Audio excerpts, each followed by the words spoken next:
सोचिए, जो क्रिकेटर पूरी जिंदगी टेस्ट मैच खेलता है हो, अगर आप उसको अचानक टी20 मैच में उतार देंगे तो क्या वो वैसा परफॉर्म कर पाएगा जैसे टी20 स्पेशलिस्ट करता? नहीं, क्योंकि उसका muscle memory, body language, mindset test cricket के अकॉर्डिंग ही डेवलप हुए हैं। बिल्कुल ऐसे ही इन्वेस्टमेंट में भी होता है। हर एक इन्वेस्टर का अपना एक माइंडसेट होता है।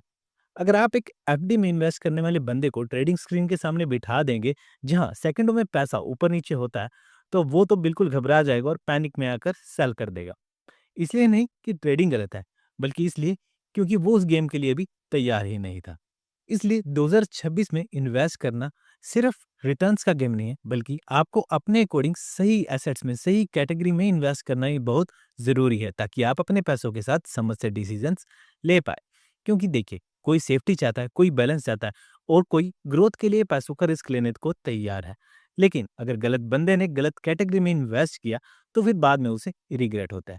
इसलिए आज मैं आपको बताऊंगा कि आप किस तरह के इन्वेस्टर हैं और आपके लिए कौन से एसेट्स में इन्वेस्ट करना सही रहेगा। तो चलिए शुरू करते हैं।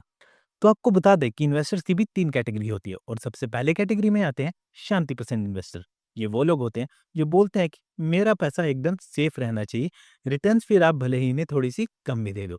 ये लोग पैसों का रिस्क बिल्कुल भी नहीं ले सकते और अगर इनका थोड़ा-सा ज़्यादा लॉस हो जाए, तो ये एकदम से पैनिक कर जाते हैं। तो सोचिए, अगर इस तरह का बंदा ट्रेडिंग में इन्वेस्ट करे और गलती से मार्केट इनकी ट्रेड के अपोजिट जाने लगे तो इनका क्या होगा? वहाँ पैसा यानी प्रॉफिट और लॉस इतनी स्पीड से ऊपर नीचे होता है कि इनके हाथ कांपने लगे। तो अगर आप भी इस कैटेगरी में आते हैं तो आपको मैं यही सलाह दूंगा कि आप ट्रेडिंग से तो दूर ही रहें। बिकॉज अगर इसमें आप थोड़े से भी पैनिक हुए तो आपको इसमें अच्छा खासा पैसों का लॉस हो सकता है। तो इसलिए आपके लिए बेस्ट इन्वेस्टमेंट ऑप्शंस जहां आपको सेफ्टी और रिटर्न्स दोनों मिलेंगे, वो है PPF, NPS, post office schemes जैसे एमआईएस वगैरह। गवर्नमेंट बॉन्ड्स में आप इन्वेस्ट कर सकते हैं and senior citizen saving schemes में भी इन्वेस्ट कर सकते हैं।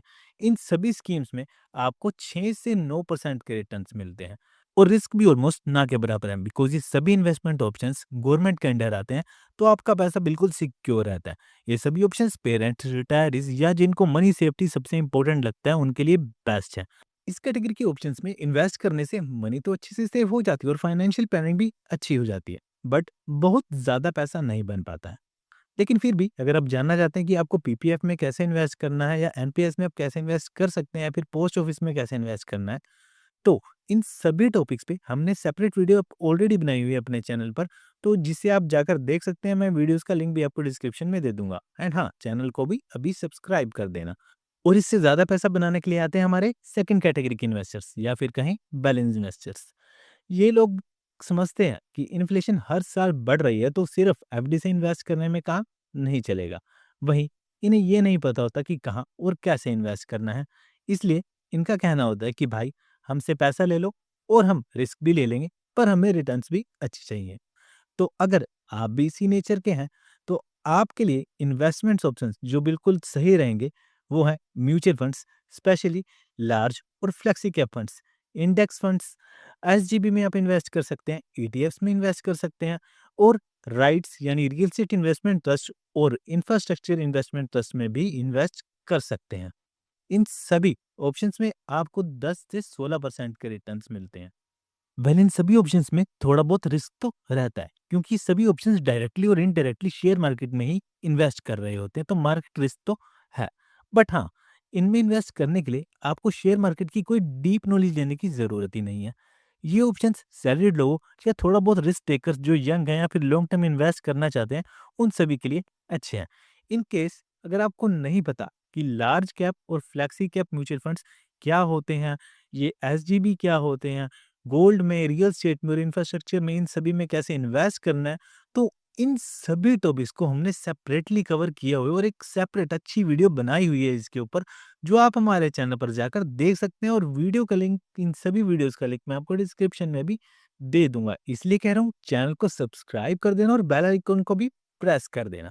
और अगर आपको इससे भी ज्यादा रिटर्न चाहिए, इससे भी ज्यादा स्पीड से पैसा बनाना है, तो फिर आते हैं हमारे थर्ड कैटेगरी के इन्वेस्टर्स, जिनका नाम है एलआईसी यानी लार्ज इन्वेस्टर्स कंपनी। इस कैटेगरी में वो इन्वेस्टर्स आते हैं जिन्हें चाहिए फास्ट ग्रोथ। इनका कहना है कि भैया, पैसा जाए तो जाए, पर हमें चाहिए ढेर सारा। अब आजकल की जनरेशन की डिमांड भी यही है कि इन्हें बहुत जल्दी और बहुत सारा पैसा चाहिए।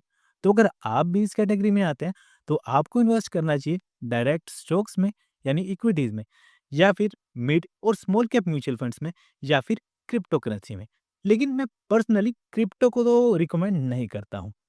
ये सभी ऑप्शंस आपको 20 से 40% के रिटर्न देते हैं। लेकिन शर्त ये है कि आपको इन सभी में इन्वेस्ट करने के लिए पहले बहुत ही अच्छी खासी नॉलेज लेनी पड़ेगी। देखिए, कैटेगरी 1 और 2 के ऑप्शंस में इन्वेस्ट करने के लिए आपको मार्केट की नॉलेज हो या ना हो, कोई मैटर नहीं करता। लेकिन अगर कैटेगरी 3 में आप बिना नॉलेज के इन्वेस्ट करेंगे, तो आपके पैसे बहुत स्पीड से जा सकते हैं। वहीं अगर आपको अच्छी खासी नॉलेज है, एक्सपीरियंस है, तो उससे ज़्यादा स्पीड से आपके पैसे आ भी सकते हैं। तो अगर आपको फास्ट मनी चाहिए, तो आपको नॉलेज तो लेनी पड़ेगी, अदरवाइज ये सभी इन्वेस्टिंग ऑप्शंस आपके लिए बस एक जुआ बनकर रह जाएंगे। इस कैटेगरी में हाई सैलरी वाले लोग या फिर वो लोग जो ज़्यादा रिस्क बेयर कर सकते हैं, वही इन्वेस्ट करें, और उतने ही पैसे हमेशा इन्वेस्ट करें जितने पैसों का लॉस होने पर आपकी फैमिली के घर खर्च पर या आप पर कोई फर्क ना पड़े। देखिए, स्मार्ट इन्वेस्टर वो नहीं जो हर जगह इन्वेस्ट करता है, बल्कि वो है जो अपने माइंडसेट और रिस्क मैनेजमेंट के हिसाब से राइट एसेट्स को चूज करता है। और इन केस अगर आपको इससे भी ज़्यादा फास्ट रिटर्न्स चाहिए, तो फिर आप ट्रेडिंग कर सकते हैं, क्योंकि ट्रेडिंग में रिटर्न्स की कोई लिमिट नहीं है। इसमें आप एक दिन में भी पैसा डबल कर सकते हैं, लक्ष्मी चिट फंड से भी जल्दी। लेकिन मैं आपको ट्रेडिंग करने के लिए अभी बिल्कुल भी एडवाइस नहीं करूंगा, क्योंकि लास्ट ईयर न्यूज़ के अकॉर्डिंग 91% लोगों ने ट्रेडिंग में लॉस लिया, और 9% लोग जो इसमें प्रॉफिट लेकर निकले, उनमें थी मोस्टली बड़ी-बड़ी कंपनीज, जिनके पास लाखों करोड़ों रुपए के ट्रेडिंग के सॉफ्टवेयर्स होते हैं, जिनके थ्रू वो ट्रेड लेते हैं। तो हमारे जैसे के लिए, आम आदमी के लिए यहाँ से प्रॉफिट लेकर निकलना बहुत ही मुश्किल हो जाता है, क्योंकि ट्रेडिंग मनी और स्ट्रेटेजी से भी ज़्यादा इमोशंस कंट्रोल का गेम है। लेकिन अगर आपको फिर भी जानना है कि ट्रेडिंग कैसे करनी है, तो कमेंट में बता देना, मैं उस पर एक सेपरेट वीडियो बना दूंगा। तो आई होप आपको ये वीडियो अच्छी लगी होगी। तो मिलते हैं अगली वीडियो में, तब तक के लिए टाटा, बाय बाय।